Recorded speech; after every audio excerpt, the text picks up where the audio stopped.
the past. Phantoms of a world gone by speak again the immortal tale. A terribly strange bed.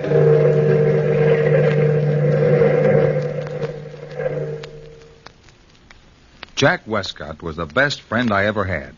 He was the gayest of people. That was until we left America. I was writing a book about historic murder cases and had come to Paris to do some research work. Jack was fascinated with my work. Strangely fascinated. Almost horribly so. He enjoyed finding twisted minds and probing them. His hunger for crime was bound to end in tragedy. On the last evening of our visit in Paris, we were walking on the left bank of the Seine River when Jack noticed a crowd gathered about our old friend, the head of the Paris police force, Inspector Duval. I was in a hurry to return to the hotel to finish writing my murder manuscript. The deadline was in the morning. But Jack insisted on stopping. What's the excitement all about, Duval? Well, hello, Mr. Westcott. Still looking for ancient murders, Mr. Manning? Not tonight, Duval. Ancient or otherwise. Stick around, Mr. Manning. I'll show you a murder the likes of which you've never seen before. Okay, boys. Drag it out of the river. What is it, Inspector? A corpse, Monsieur Westcott. A corpse that's been squashed thin as a piece of paper. Oh, let's see it. Oh, what do you mean, thin as a piece of paper? Bring it over here, boys. Right under the gaslight. Horrible-looking thing, isn't it? Horrible and fascinating. Why, it looks like it got squeezed in a giant press. We've had an epidemic of these corpses lately. Any idea who's doing it? Not even a vague notion, Mr. Hey, you. You, the fat man. You mean me, Inspector? Yes, I mean you, fat man. How come you're always around when we pull a corpse out of the river? Why? I enjoy murder. You enjoy it? You enjoy murder?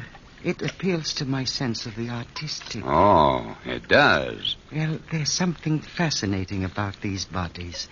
Something for a connoisseur alone to appreciate. The symmetry of the remains. The beautifully flawless flatness of the corpse. The hollow in the stomach. Lying in this puddle of gaslight, this mass of flesh and bones makes a nice picture. I should enjoy painting this if I could paint. I know what you mean, fat man, but wouldn't you prefer probing the mind of a man who conceived this crime? A man's mind is his secret self. Well, enjoy the ghastly spectacle, my friend. Enjoy it. Good evening, gentlemen. All right, men. Take the body down to the morgue and try and find out who it is. Come on, Burke. I'd like to follow that fat man. In heaven's name, why? He's nothing but a psychopathic case. I want to satisfy a hunch. Well, if you're such a good detective, why don't you join Scotland Yard? Why, I might, Burke. I might at that.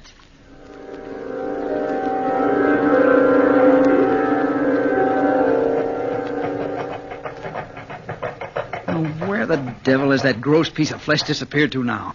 He was right in front of us until we turned this corner. Well, we've lost him, Jack, and I don't wonder. We've passed through every side street in the whole city. If you ask me, he knows he was being followed. Good. If he knows, he'll show his hand sooner. Now, the only place he could have gone around here is into the back door of this house. I wonder what house this is. It's a gloomy dump.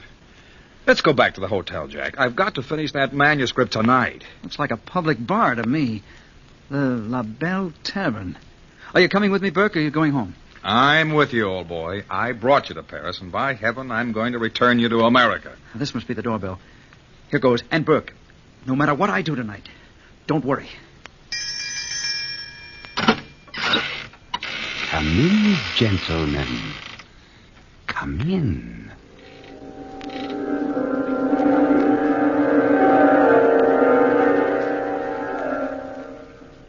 You were perfectly right, fat man. Those two Americans did follow you. They're sitting at the bar inside. The Americans value their lives so slightly. Amazing, isn't it, Cecilia? Their lives. Our lives. They might be cops. I don't want to get my neck in a noose. To be quite candid, I am not interested in your neck. You're so impatient, and impatience is an evil ascribed to the very young.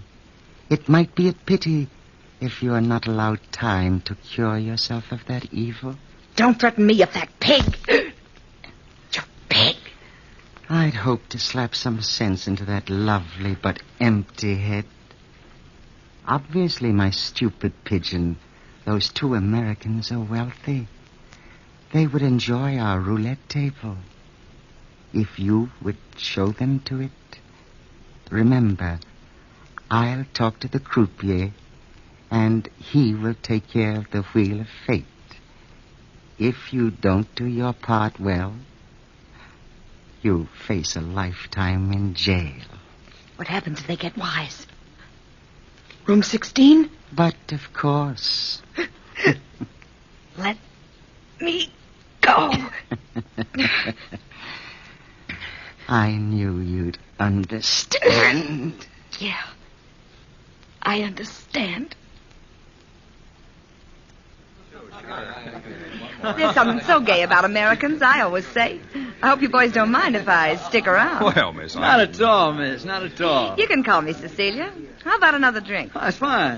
3 more of the same, bartender. What do you do for a living, Cecilia? Oh, I model in a dress shop. I don't believe you, Cecilia. Jack, stop ribbing the girl. She's a good kid. I'm on the level. I'm interested in it. Here's the drinks. Thanks. Why do I interest you? Well, because you're fairly easy to figure out. Am I? Why? You really want me to tell you? Sure I do. Well, here's mud in your eye. Touche. Sanjay. Oh. Potent stuff, Jack. Potent stuff tastes like cyanide. Well, Cecilia, I'd say you're a poor girl who lives in the slums. But you're pretty. Prettier than anybody in your entire neighborhood. Well, let's see. Then you must have met a man. What of it? I'm no saint. He promised you a lot of doodads, and suddenly you found you'd committed your first crime. Let's say murder. What'd she do? Set her mother on fire? Oh, well, for that, let's have 3 more drinks. Bartender, 3 more. Well, now, let's say it really was murder. The second murder wasn't so hard. And the third was easy, wasn't it? I never had nothing to do with a murder. Well, for the sake of argument, let's say you have. But inside of you, all the time, is this wanting to be liked, wanting to be on the level. But your so-called friends, they don't trust you, Cecilia. Someday they'll double-cross you. Here are the drinks. Thank you. Nobody'll ever double-cross me. Well, here's mud in your eye. Drink up, boys. Is there anything else to do around here? You seen the gambling rooms? Gambling rooms. Ah, that's me.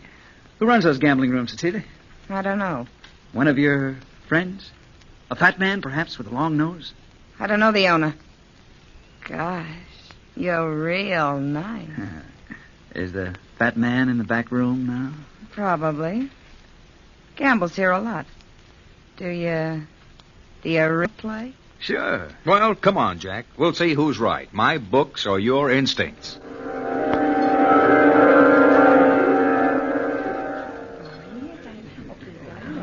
Number 21 wins.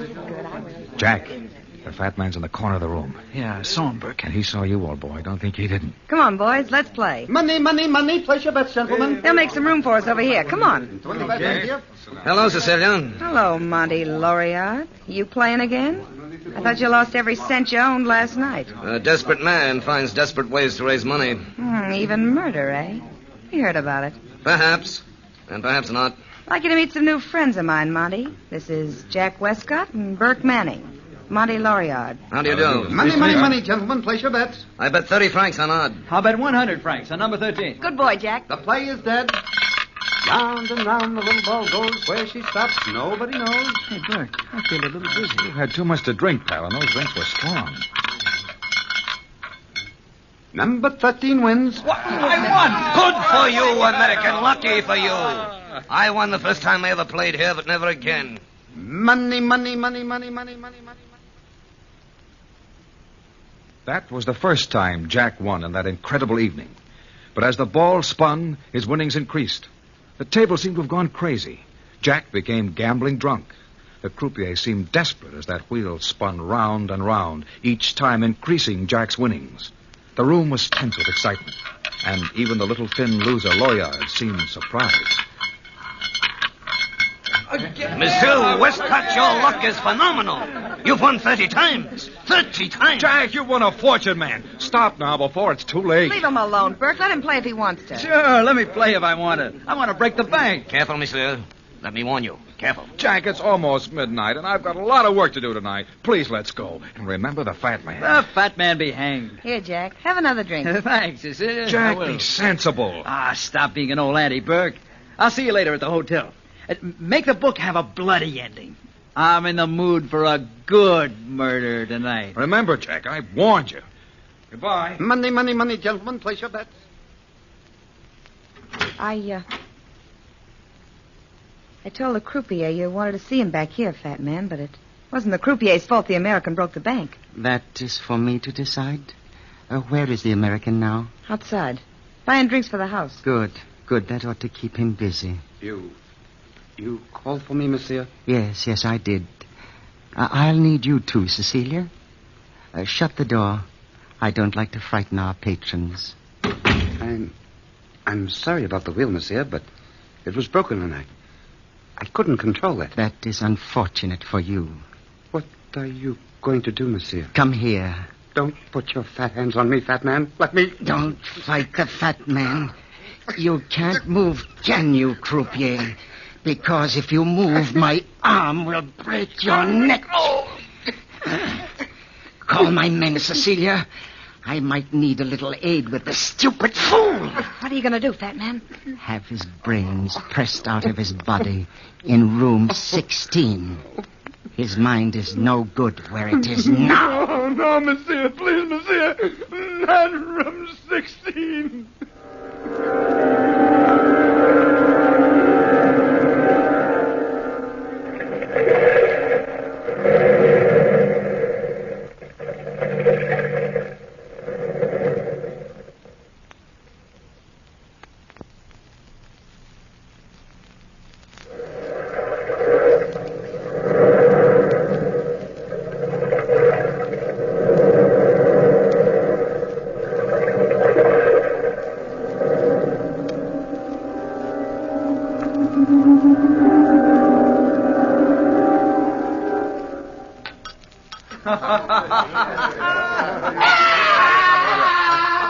What's that? What was that, Monsieur Loriot? We'll probably be luckier if we don't ask questions. I want another drink. Jack, listen to me. Put on your hat and coat and leave this place. You're being watched all the time. Who's watching me? Hello, Jack.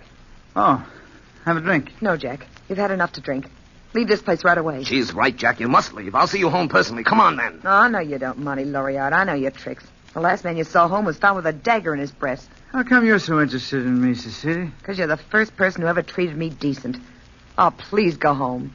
All right. Sooner or later, every woman develops some mother complex over me. Now, I don't want to be mothered. Who is trying to mother you, my friend? Oh, hello, fat man. Cecilia is. Ah, she's developed a rather latent maternal instinct. I think a maternal instinct is out of place tonight. After all, tonight's a night for celebration. Yeah, the fat man's right. Celebration. Bartender, open a bottle of champagne. Bartender, champagne. Champagne for Monsieur Westcott. Won't you join us, Cecilia? Yeah. Of course I will. Here is the champagne, monsieur. Won't you drink with us, Monsieur Loriot? No, thank you, fat man. I don't think so. I never enjoyed toasting to death. Death? Open the bottle, bartender. Good night, Jack. And good luck. Good night. Good night, good night, good night, good night, good night.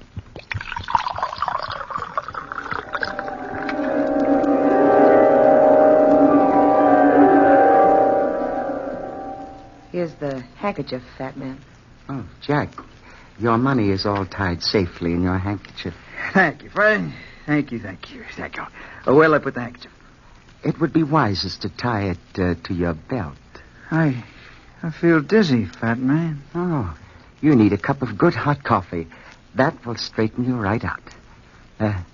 Cecilia, go in the kitchen and fix our friend a cup of coffee. But I really...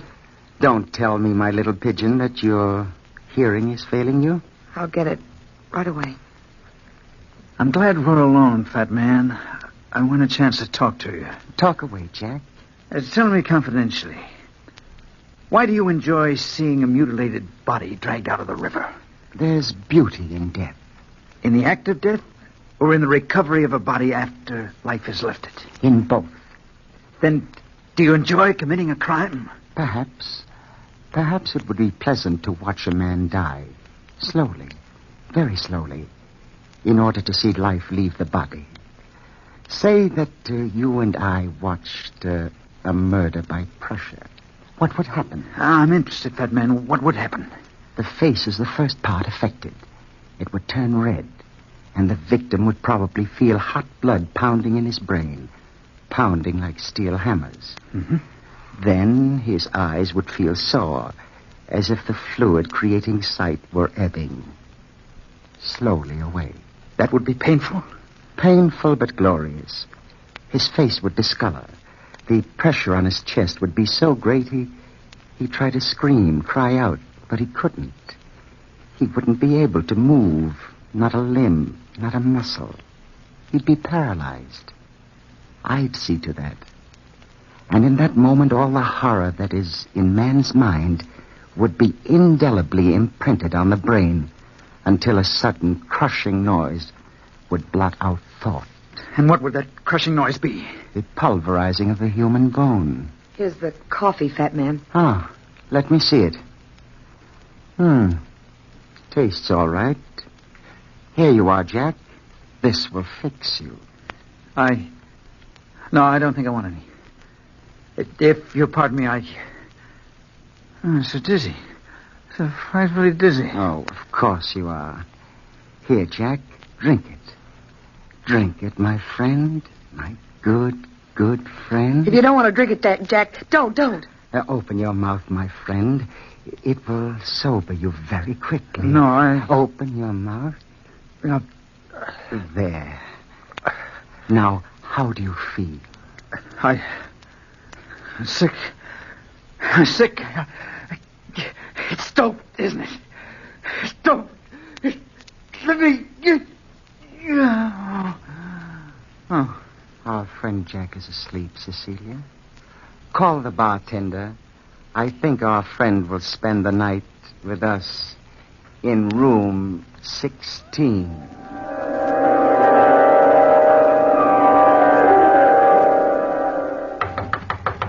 Monsieur Manning! Monsieur Manning! I've been looking all over Paris for you, monsieur. You've been looking for me? Yes, I've called every hotel in the city trying to find you. I know you don't remember me, but I met you earlier this evening at the La Belle Tavern. My name's Loriot of the Paris Police Force. Yes, of course. Won't you come in? Where's Mr. Westcott? I had to leave him at the tavern. He wouldn't listen to me. You see, monsieur, I've been assigned to watch that tavern. It's been under suspicion for several weeks. Oh, great Scott, man. Where's Jack now? At the tavern. He's carrying an enormous amount of money on his person. I know the fat man will never allow him to leave with that money. Why don't you raid the den? Unfortunately, we can't. We have no proof. As a matter of fact, they might not harm him at all. But just in case, I thought it might be a wise idea for you to go down there. You can go to the door and ask for...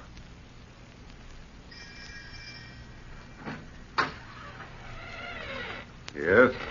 What do you want? You're the bartender, aren't you? I am not Napoleon's grandma. What do you want? My friend Jack Westcott hasn't come back to the hotel as yet. We've been waiting for him, and I thought that he probably decided to spend the night here at your place, and Your friend is not here. Go home, American, before you get yourself in more trouble than you can handle. Who was it? The other American asking about his friend. Where are you going? Upstairs. To take Monsieur Westcott a candle, like the fat man told me. Be sure the fat man told you, or else... I'm sure. Very sure. Jack, I brought you a candle. Are you asleep? Wake up, Jack. Please wake up. Please. Maybe if I shake him. Wake up. Oh, I hate to slap you, but your life depends on it. What is it? Oh, wake up. Cecilia, my dear. Jack. Luckily, he's still asleep. Come, Cecilia. Let our friend sleep. I'm so sick. So dizzy and sick. Why didn't she let me sleep? Oh, I feel paralyzed. I can't move at all. Just as if I'm drugged. Maybe if I concentrate on the room, I'll go to sleep. Funny. Funny that a French gambling house should have a bedroom. What is an old English four-poster bed doing in a French room anyway? What a heavy canopy over my head. So solid looking. Almost as if it were made of steel. The mattress is so hard. I must concentrate on something. The picture above my head is just even with the canopy. An evil-looking Spaniard with 5 feathers in his head.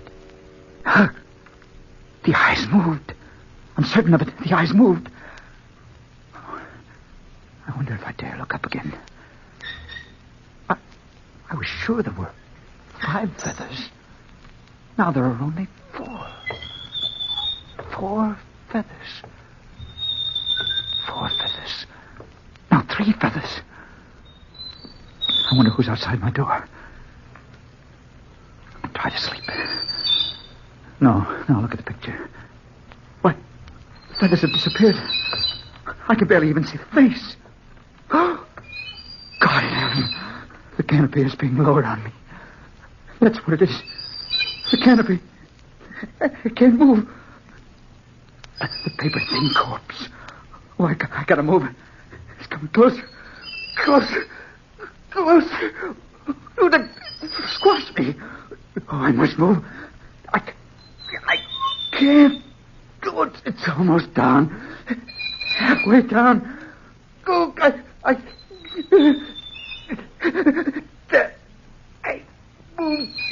Oh, just to crawl out of bed. Oh, if I get a crawl, I'll crawl out of here.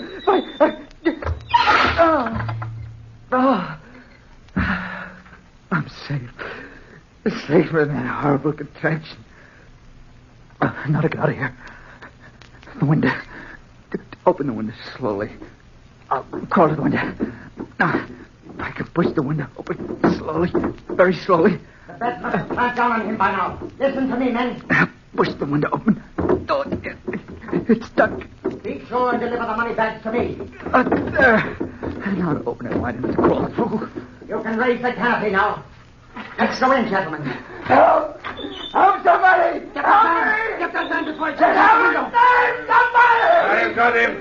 Help! At the window!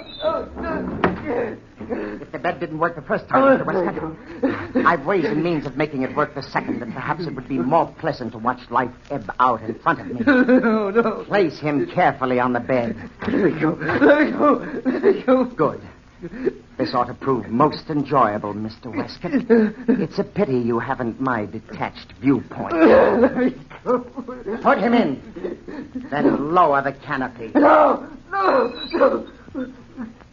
This way, Bert! Up this way! Hurry, Mr. Loriot, I can hear the bed moving! Cecilia, you fool! Look! Get Jack out of that bed! Jack, boy, here. Hold on to me. I'll drag you out. Don't you put your hand on me, Lariat. March into there! That'll take care of the bartender for a long time. I'm all right, Burke. Don't worry about me. Oh, Cecilia. I'll help her. Let me go, Cecilia! Don't push me! Help me, Loriot! Help! No, you don't, fat man! You little... No, you don't! Your own device will be a Frankenstein! There! Try to get out of your own bed now!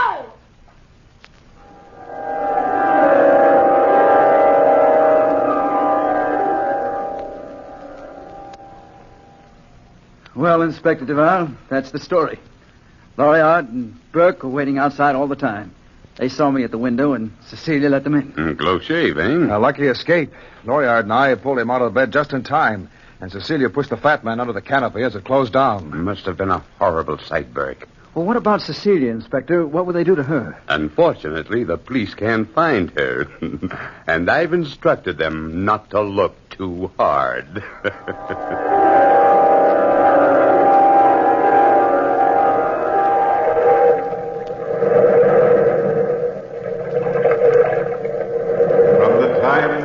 Pages of the past, we have heard the story, A Terribly Strange Bed. Tale keeper, toll